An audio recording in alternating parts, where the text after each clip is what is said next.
Hey everyone, welcome to the show. I have a quick and fun update to share with all of you guys. As I've mentioned in the past, Morning Consult, they're a pollster that tends to favor Republicans. They definitely lean right. They're not as biased as some of the other pollsters like Rasmussen, but they definitely do tend to favor Republicans. So, whenever you see one of their polls, you have to assume the truth is probably a little more to the left, by a few points. Well, even they found that Donald Trump's approval rating is now underwater in the majority of states within the US. And that includes all of the swing states that he flipped last year, that went for Biden in 2020 and then went for him in 2024. And even one hardcore red state. So check out this list. I know it's tiny, so I'm going to let you guys know what it says. I'm not relying on your, bionic vision here. But for those of you who can't make it out, which is most of us, Wyoming is Trump's most favorable state. He has a 66% approval rating in Wyoming, 33% disapproval. Vermont is all the way at the very, very bottom. You might think it would be New York or California, but no, it's Vermont. That is where he has the worst, and it's the complete inverse of Wyoming. So 66% of Vermont residents disapprove of Trump, only 31% approve. When you get down into like about the middle of this screen or middle of this chart, you will see Iowa. That is where things start to change and shift for Trump. Iowa, guys. So Trump is now at 48% approval in that state, 49% disapproval. So this is within the margin of error, of course, and it's almost a draw. But Iowa, Iowa, y'all. This is not like any way, shape, or form a blue state or even a purple state. Iowa has pretty much gone red for many, many years. And here's what Morning Consult had to say about these results. So they said, Trump's net approval rating is above water in 22 states. That's down from 24 states in last month's update, with red-leaning Ohio and Iowa becoming the latest states in which more voters disapprove than approve of the president's job performance. This nonetheless represents a slight improvement from a similar point in Trump's first term in office when his net approval rating was above water in just 21 states. So, yeah, of course, they're saying, he's doing better than he was in his first term. But remember what a vibe shift we had, right? I mean, people were not on board before Trump took office in 2016. Like, people hated him. He did not win the majority. Hillary Clinton famously won, I think it was over 3 million more votes than Trump.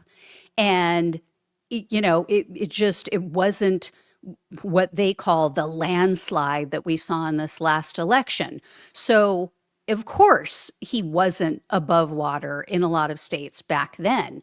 But you would think that at this point, with how many people voted for him last time and him winning the popular vote in the 2024 election, that he would stay above water in the majority of states, as he's only, 11 months into his presidency. So this is pathetic.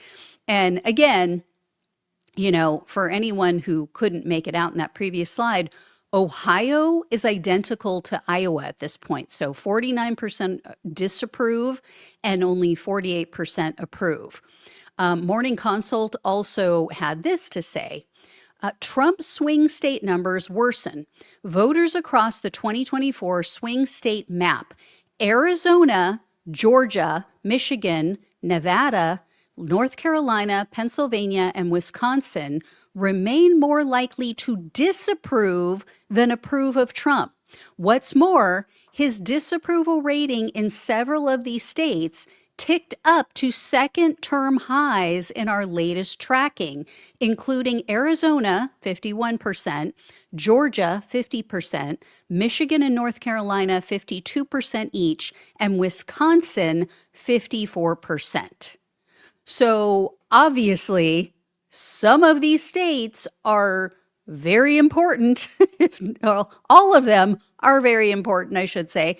And again, these are all within the margin of errors.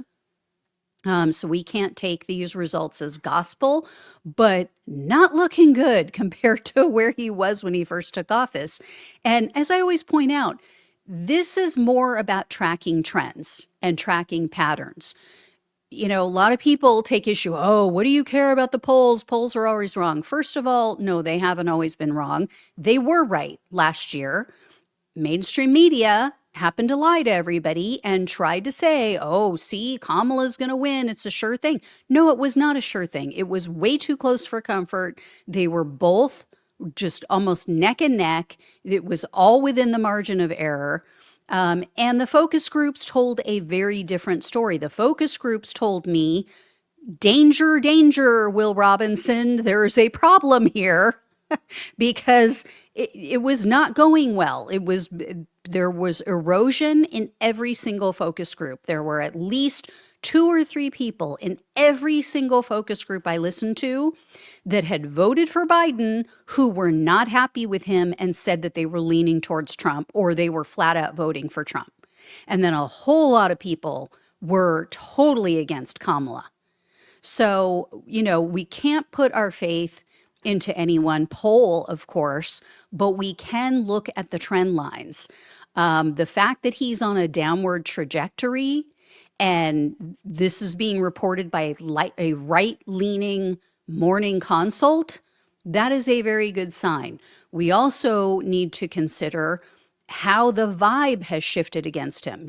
Last year, this was another thing I was concerned about. We saw Donald Trump went on all the bro podcasts. He went on Rogan. He went on Theo Vaughn. He went on with Andrew Schulz. All of those guys hold a lot of sway with their audience, and they were all pro-Trump. They were all singing his praises, formally endorsing him, saying that's who they were going to vote for, and their audience went along with it. That has shifted. That has changed. Just the other day, 2 of them were together. Joe Rogan interviewed Theo Vaughn on his show, and they were going off on Donald Trump and his deportation porn, and how, it's just out of control that they're making these videos that are just so cruel, and how they're against it. And so the vibe has completely shifted. Now, will it last until November of next year? Will it last another 10 and a half, 11 months? We'll have to see, right? We'll have to see what happens.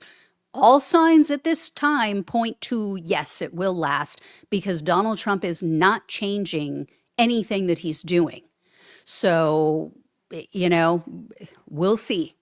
We'll see what happens. Anyway, guys, I just think that this is good news, and I think that it's fun, especially going into the holiday season, and especially with all the bad news that we've had lately. So hope you enjoyed that. Love you all. Take care. Talk with you soon.